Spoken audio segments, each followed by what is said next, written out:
প্রবাসীদের ঈদ কেমন কাটলো আমার চেহারা দেখে বুঝতে পারছেন। সারাদিন ঘুমিয়ে আসছিলাম, এইমাত্র ঘুম থেকে উঠে গাড়ি নিয়ে বেরিলাম। এটাই হলো আমাদের ঈদ। হ্যালো এভরিওয়ান, আসসালামু আলাইকুম। কেমন আছেন সবাইকে? ঈদ মুবারক। আসলে দুঃখের কথা, কষ্টের কথা কি বলবো। প্রবাসীদের ঈদ কেমন যায় ভাই? আমার মতো 95% প্রবাসী আজকে ঘুমাইছে, 10% বা 5% লোক ডিউটিতে ছিল, কাজে ছিল, এবং 90% প্রবাসী ঈদের কোনো মার্কেটিং করে নাই, কোনো কাপড় কিনে নাই। কেন কিনে নেয়? তাদের কাছে টাকা নাই। অবশ্যই টাকা আছে। রমজান মাসে এমন কোনো প্রবাসী নেই যে 20,000, 30,000, 40,000, 50,000, 70,000, 80,000 কামায় নাই।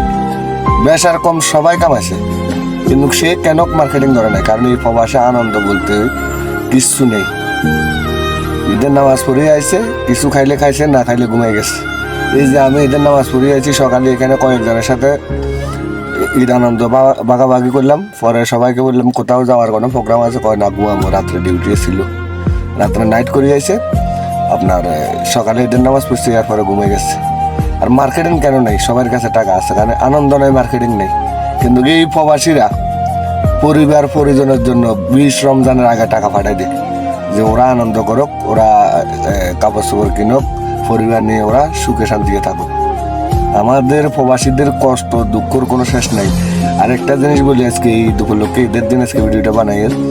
এই প্রবাসীরা খালি ঈদ আনন্দ না ভাই, বোনের বিয়ে হোক, ভাইয়ের বিয়ে হোক, আত্মীয়র বিয়ে হোক, কেউ মারা যাক, তারপর যে কোনো অনুষ্ঠান আপনি চিন্তা করেন, কিন্তু শরীর করে টাকা দিয়ে সর্বপ্রথম প্রবাসীরা, কিন্তু এরা থাকতে পারে না। এই প্রবাসীরা 10 বছর, 15 বছর, 20 বছর এই প্রবাসে যুদ্ধ করে দেশে যাওয়ার পরে এরপর দাম পায় না। তো যারা প্রবাসীদেরকে অবহেলা করেন তাদের কাছে অনুরোধ থাকবো, আজকে ঈদের দিনে ভিডিওটা বানাইতেছি, সকল প্রবাসীকে সম্মান করুন। আপনার পরিবারের যদি একজন সদস্য প্রবাসে থাকে, তাকে সম্মান করুন, কারণ তার জীবনের যুদ্ধ, সে জৈবনের যুদ্ধটা বিদেশে শেষ করতেছে। যে যৌবনকালে সে দেশে থাকার কথা, আনন্দ করার কথা, বন্ধু বান্ধব নিয়ে, পরিবার নিয়ে, সে যৌবনটা সে বিদেশে কাটাইতেছে। তো এই জন্য আপনাদেরকে সবাইকে অনুরোধ করব, সবসময় প্রবাসীদেরকে সম্মান করবেন, কারণ এই প্রবাসীদের কষ্টই সারাটা জীবন। আনন্দ ফুর্তি বা কোনো কিছু নেই এদের জীবনে।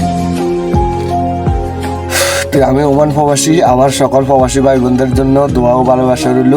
সবাই ভালো থাকবেন, সবসময় নিজের দিকে খেয়াল রাখবেন, আর বিশেষ করে কিছু সঞ্চয় করার জন্য চেষ্টা করবেন। কারণ সঞ্চয়ের কথাটা বললাম, দেখেন আজকে 13-14 বছর আমি নিজেও প্রবাসে, আমার কোনো সঞ্চয় নেই ভাই, আমার কোনো কিছু নেই। তো আপনাদেরকে অনুরোধ করব, যাতে আপনারা 2-4 বছর সঞ্চয় করেন, না হলে বাকি জীবনটা আমরা দেশে গেলে অবহেলিত হব। কারণ আমরা বিদেশে থাকা অবস্থা অবহেলিত, আর দেশে গেলে যে আমাদের দাম পাবো এটা আর বিশ্বাস করা যায় না। তো সকল প্রবাসীর জন্য দোয়া রইল, এবং দেশে বিদেশে সবাইকে ঈদ মুবারক জানাই।